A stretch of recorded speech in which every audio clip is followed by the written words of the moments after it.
কৈছে যে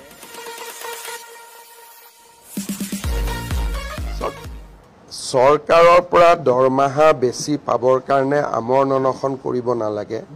চৰকাৰৰ হাতত টকা থাকিলেতো আমি দিয়েই দিওঁ কিন্তু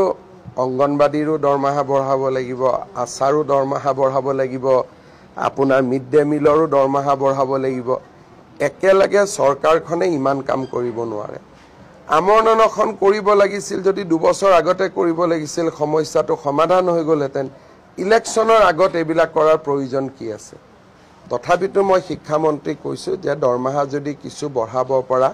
স্কোপ আছে বঢ়াই দিব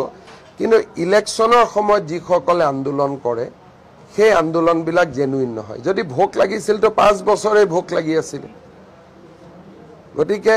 আজিৰ দিনত মোক ক'লে মই কি কৰিব পাৰোঁ বাজেট হৈ গ'ল যোৱা মাৰ্চতে যদি আন্দোলন কৰিব লাগিছিল যোৱা বছৰ বাজেটৰ আগতে কৰিব লাগিছিল আজিৰ দিনত মই এটা কি কৰিব পাৰোঁ সেইকাৰণে তথাপিতো মই শিক্ষামন্ত্ৰীক কৈছোঁ যে কৰবাত যদি কিবা জমা আছে তেওঁলোকৰ লগত কথা পাতি ঠিক কৰক কিন্তু মানে যিটো কাম ভাল কৰি কথা পাতিলেও হয় তাক আৰু ইমান এটা পৰ্যায়লৈকে লৈ যোৱাৰ প্ৰয়োজন নাথাকে বুলি মই ভাবোঁ